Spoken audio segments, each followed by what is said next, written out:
Olá galera, eu estou aqui para bater um papo sobre a graça de Deus.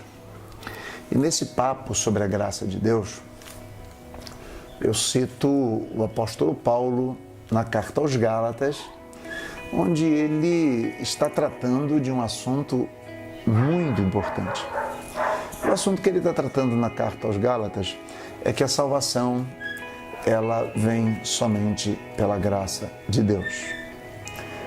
Ou seja, a graça como um favor imerecido, popularmente conhecido como uma ação de Deus ainda que não mereçamos.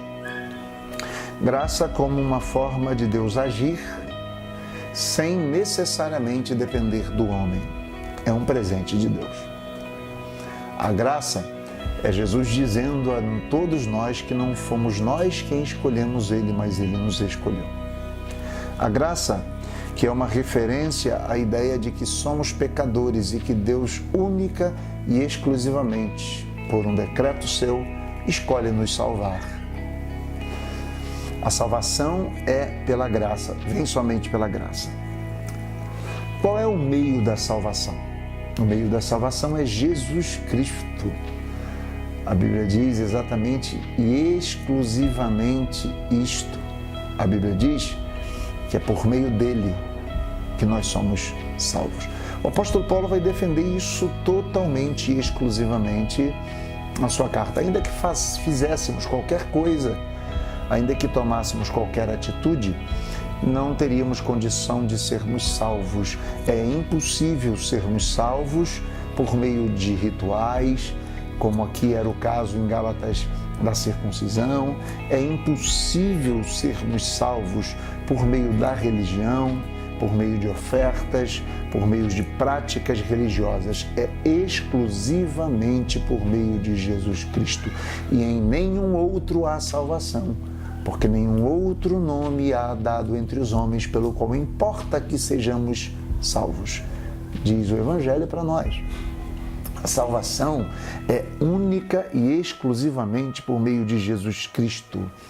E a salvação, em Gálatas, o apóstolo Paulo vai dizer que ela é recebida por meio da fé. Ele concorda porque em Efésios, quando ele escreve aos Efésios, ele diz que a salvação não vem por meio das obras, capítulo 2 de Efésios, para que ninguém se glorie, é por meio da fé. É por meio da fé. É por uma confiança completa no sacrifício de Jesus Cristo. Eu digo isso porque eu fui tocado hoje e lendo as Escrituras, eu cheguei ao texto de Gálatas no capítulo 5, versículo 12. Eu vou ler em duas versões para nós percebermos como Paulo se sente, como Paulo diz a respeito disso e a respeito do que vinha acontecendo naquela igreja, de líderes religiosos judaizantes que perturbavam a igreja. A primeira versão é a versão revista e atualizada que diz assim para nós: tomara até se mutilassem os que vos incitam à rebeldia. Existiam líderes cristãos que estavam incitando aquelas pessoas a desconfiarem de Paulo, a não ouvirem o apóstolo Paulo. Eles estavam falando da circuncisão, que é a amputação da carne do prepúcio, aquela carne que envolve a glande do órgão genital do menino, que era uma prática judaica, que é uma prática judaica. E na verdade, quando o apóstolo Paulo está tratando disso, ele diz, olha, tomara se mutilassem. Para ser mais claro, ele falando desses caras, desses irmãos, eu não sei se eram irmãos, mas desses loucos que existiam lá na igreja, desses líderes malucos que existiam na igreja, ele diz assim, olha como na linguagem de hoje diz para nós: e quanto a esses homens que andam perturbando vocês, perturbando no sentido de fazerem eles voltarem à prática da lei como meio de salvação, tá? Ele diz assim, eu gostaria que se castrassem de uma vez. Uma linguagem até certo ponto violenta, uma linguagem até certo ponto grotesca, grosseira. O apóstolo Paulo diz assim, que eles fossem castrados de uma vez. Desejaria isso para eles. Ao invés de só a amputação da carne do prepúcio, que cortassem totalmente o órgão genital.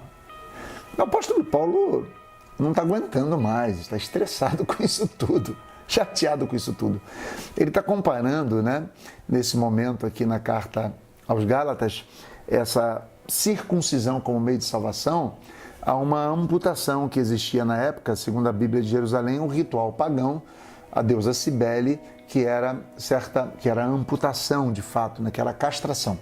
E ele está comparando a isso. Então o apóstolo Paulo, ele está nesse momento não aguentando mais esses líderes que vivem perturbando a igreja. Mais ou menos o que eu vivo nos nossos dias, não querendo me comparar a Paulo, mas já não aguento mais esse tipo de gente que vive perturbando a igreja de Jesus Cristo e pregando uma outra forma de salvação ou um outro evangelho que não o evangelho dos apóstolos e de Jesus Cristo.